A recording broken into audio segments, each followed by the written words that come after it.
Hello friends of PokeMy11's Pokemon channel, my name is Jordan, also known as Kyprotonic around on YouTube. I'm actually a regular member on the T-Flare website.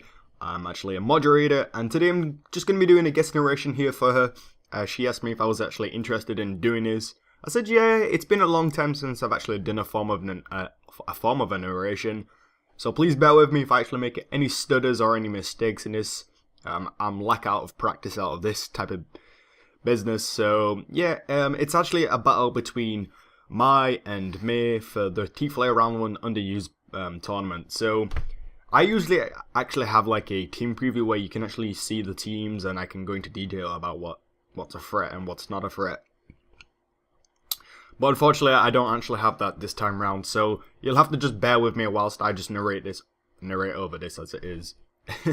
So at this point, Omega's going to come in on the Swellow after Swellow took out the X-Cavalier, I believe which way it was. Torkoal's going to come in now just to take the physical extreme speed. Mai's going to actually switch out into Suicune, which was probably the better scenario to do because Suicune can scare out the Torkoal with it being a water type, so it'll definitely have the type advantage. The Torkoal's going to go for the Yawn, which is never a bad thing probably for this Suicune, because sometimes in the past what I've noticed is that Suicune can be a sleep talking variant, so it won't mind being put to sleep anyway. So at this point, Hitmontop's going to come in to take on the Snorlax, as the Snorlax does go for the Body Slam. It's going to do a decent amount of damage, but yeah, that Hitmontop's definitely going to have the advantage there. So predicting probably the close combat, which the opponent does correctly. Torkoal's going to come back in now, and yeah. So there's quite a lot of switching in this game, and you probably noticed that this is actually a lengthy Pokemon battle. I usually don't try and narrate a battle that's consistently long, because I find them to either just drag on in with the narration. So if I do kind of like randomly talk at any time in this, I do apologise, and yeah, really my thought process should be on the game, but sometimes I just do that. At this point, a Feraligatr is going to come in, which is probably sort of a setup bait for itself because Suicune is asleep. And yeah, Feraligatr has actually improved over the course of the generations in recent games, you know, with the form of getting Dragon Dance. It's going to be able to increase its attack and speed. And probably the opponent got a little bit greedy there and go for another Dragon Dance. You know, not really expecting the Zapdos to overpredict, or even so, maybe the opponent should have just attacked then and seen if it could have taken out the Zapdos. You know, because Zapdos, it could have been scuffed, I'm not too sure, but probably not, because I don't really expect a Zapdos to be scarfed in 5th gen, but you know, sometimes it turns out to be. So my theory was wrong, it's not scarfed, it's actually leftover, so the opponent got a little bit too greedy there, and that Feraligatr could have been a little bit more useful. So yeah, that's probably a major threat out the way for Mai. So Snorlax is in again against the Hitmontop, and this time the Body Slam is actually going to paralyze the Hitmontop. Hitmontop is a very good Pokemon because it's very versatile, because it can come in on things just to take physical hits, with it having the Intimidate as well, so that'll probably nullify any strong attacks that come its way. It can also be a rapid spinner because, you know, 5th gen is kind of full of entry hazards these days, and yeah, it's kind of full of the spikes, toxic spikes, and stealth rock, so that's why it's kind of useful to have at least a rapid spinner on your team if you notice that sometimes your teams are going to go down quite easily to the form of entry hazards. So a Roserade, oh no, not a Roserade, it's a Roserade. I used to say Roserade a few times in the past, which was probably silly, but it's a Roserade known as Lemon. Gonna put that Ferroseed to sleep, so that's a good thing for Mai, because, you know, that Ferroseed cannot really set up on anything. And, you know, annoyingly, Ferrothorn and Ferroseed usually try and set up like spikes or not toxic spikes, stealth rock, sorry.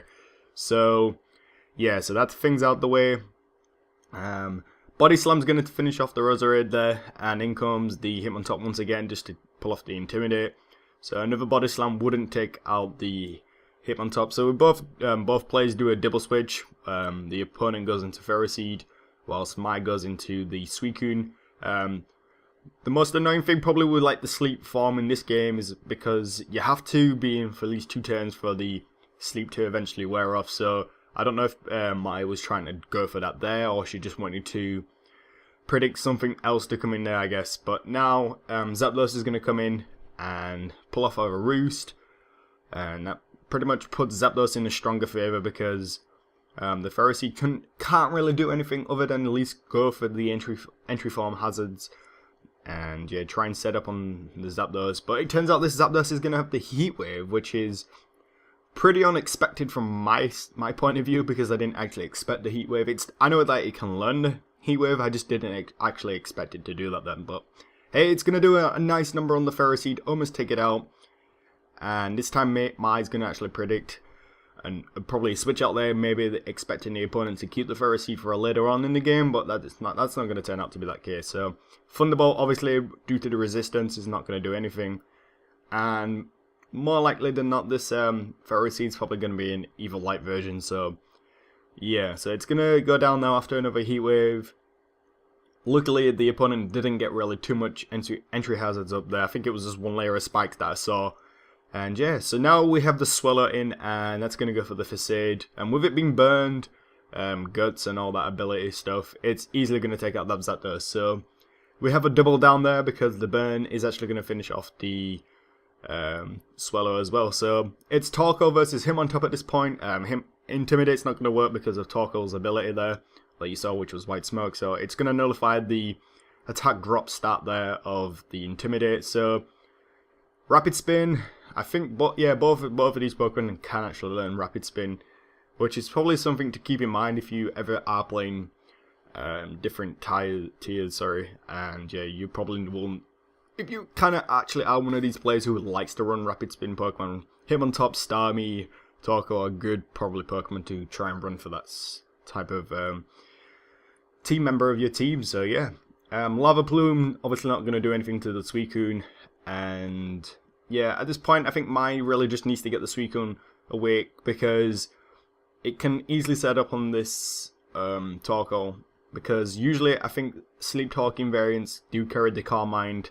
From my knowledge and past experience, I used to run Calm Mind, so I do expect Mai to actually have a Calm Mind move on this Suicune. So the opponent now is going to switch out, going to Milotic, and that's not really too bad of a favour for Mai, because that's also at least like another setup bait, because even with Toxic, that can, you know, it will rack up the damage if the Milotic decides to go for that, but Mai can always go for the rest anytime, and you know, and rest all the HP back up and take away that poison damage. So now the Suicune's finally going to wake up, and that's one Calm Mind up.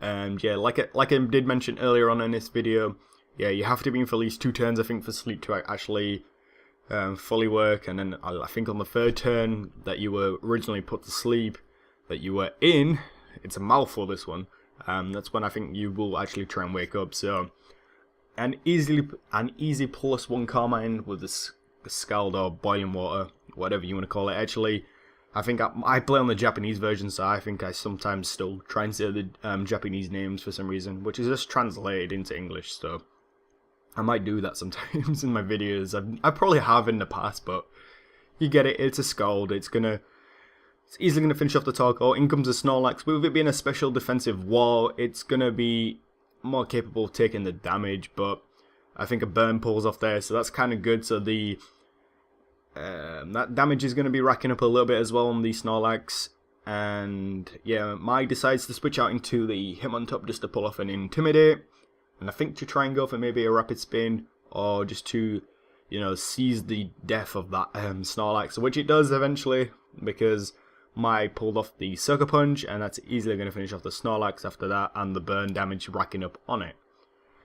So Milotic's going to come back in now, and yeah, I think this is kind of where the end of the game is going to be coming.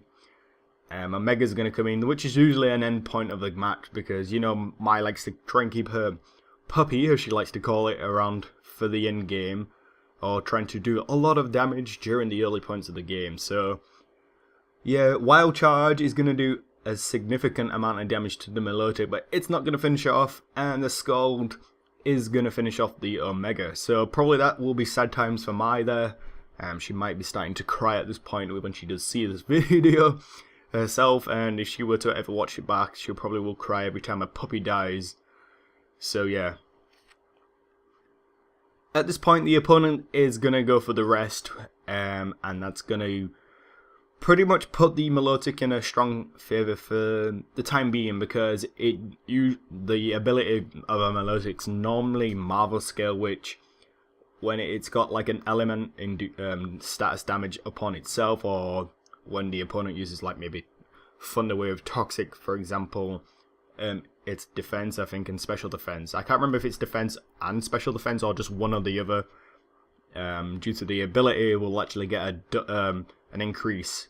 So I could be wrong. Sometimes I actually do forget the stats correctly, because some of them are quite long. So sometimes you have to like read upon it, or if you are a Pokemon nerd, you will probably correct me on that one.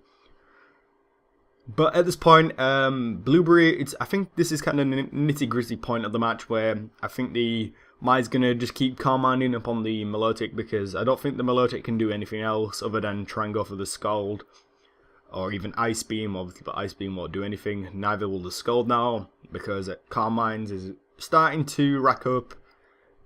And yeah, I think this is where the opponent will have to at least give in or run. Yeah, just run or just give in, or just allow the Melodic to die. So, yeah, if you enjoyed this Pokemon battle, guys, please leave a like rating, comment on the video, and subscribe to Pokemon 11, because if you don't, then puppies will keep dying, and that'd be very sad for Mai. So, yeah, I will probably leave my YouTube link in the description of this video, so if you were to want to come and check me out, that'll be in the description. But I'll catch you guys next time. Bye-bye!